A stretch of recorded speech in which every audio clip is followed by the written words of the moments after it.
পশ্চিমবঙ্গ সরকারের উদ্যোগে হস্তশিল্প মেলা বিশ্ব ক্ষুদ্র বাজার বোলপুরে।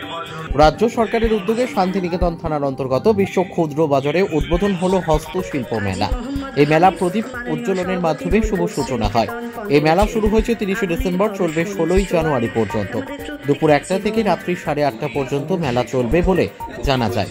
এই হস্তশিল্প মেলাতে 25টা স্টল হয়েছে এবং 350 জন হস্তশিল্পীরা এসেছেন বিভিন্ন জেলা থেকে। তাদের বিভিন্ন ধরনের হাতের কাজ নিয়ে এই মেলাতে হাজির হয়েছেন।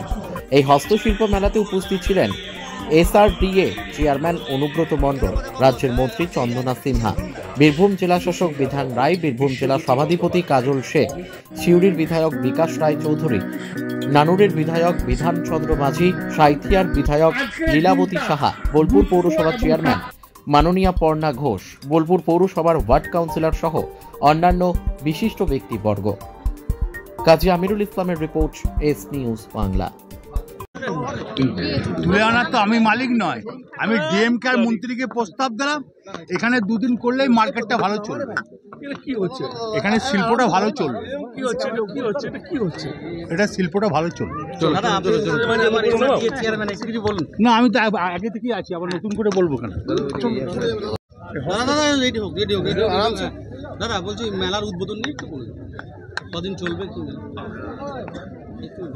এই মেলা আজকে আনুষ্ঠানিকভাবে উদ্বোধন হলো। মেলা 30 তারিখ থেকে শুরু হয়েছে, 16 তারিখ পর্যন্ত চলবে। দুপুর 1টা থেকে রাত 8:30 পর্যন্ত এই মেলা চলবে। এখানে 25টা স্টল হয়েছে, 350 মতন আর্টিজান এসছে এবং তারা নানা জেলা থেকে তাদের সম্ভার পসরা নিয়ে এখানে এসেছেন তারা বিক্রির উদ্দেশ্যে। আমরা চাই আপনাদের মাধ্যমে একটু প্রচার করতে, যাতে এখানে আরও মানুষ আসেন এবং এরা যে জিনিস এনেছে তারা সেগুলো দেখাশোনা করে তারা নিতে পারেন। তার জন্য আমরা সবসময় প্রস্তুত আছি। স্টল থাকছে এখন পরে আমার এখন সময় বলে দিলাম তো, শুনবি না তো কী হবে। 25টা কাউন্টার এখানে হয়েছে, 350 জন আর্টিজান এই মেলায় অংশ নিচ্ছে। কেমন দেখলেন বা কেমন ঘুরছেন আজকে মেলা উদ্বোধনে? মেলা উদ্বোধনটা নতুন কিছু নয়, গত 2 বছর 3 বছর হলে মেলাটা এখানে উদ্বোধন হয়েছে। আমাদের রাজ্যের মুখ্যমন্ত্রী মাননীয় মমতা বন্দ্যোপাধ্যায় পিছিয়ে পড়া শিল্প 2011 প্রাককালে এই হস্তশিল্প বিলুপ্তির পথে ছিল, সেই শিল্প সত্তাকে তিনি জাগিয়ে তুলেছেন।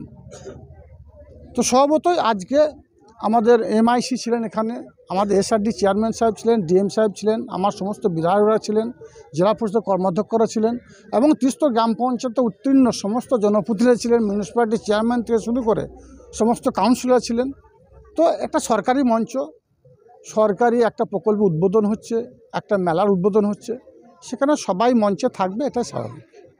দেখা গেল পাশাপাশি আপনি মঞ্চে বিভিন্ন জেলার বিভিন্ন শিল্পকে তুলে ধরতে দেখা গেল, তাহলে কি সেই বিভিন্ন কুটির শিল্প থেকে যেগুলো হস্তশিল্প সেগুলোকে হারিয়ে যাচ্ছে দিনকে দিন? তার জন্য কি এই মেলা?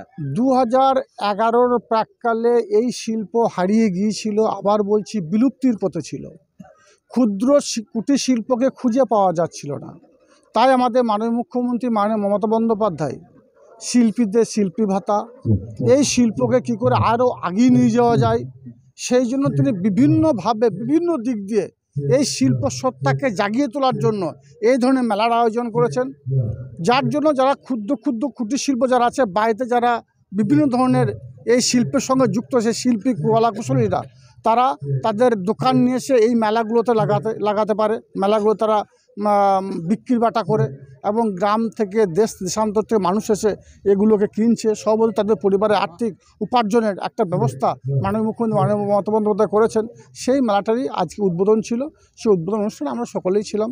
যেভাবে রাজ্যের নির্দেশ আছে সেই নির্দেশ অনুযায়ী আমরা কাজ করছি। আগামী দিনে কুটির শিল্পকে কি সেইভাবে পেশালিভাবে কি কিছু ভাবা হবে? যেহেতু শুধু কুটির শিল্প নয়, পিছিয়ে পড়া বাংলাকে 2011 থেকে 2024 মাত্র কয়েক বছরের ব্যবধানে আমাদের মাননীয় মুখ্যমন্ত্রী যেভাবে এগিয়ে নিয়ে গেছেন, সমগ্র শিল্প জন্ম থেকে মৃত্যু প্রত্যেকটি ক্ষেত্রে একের পর এক প্রকল্প বাস্তবায়িত করে মানুষের মনের মণিকোঠা পৌঁছে গেছেন।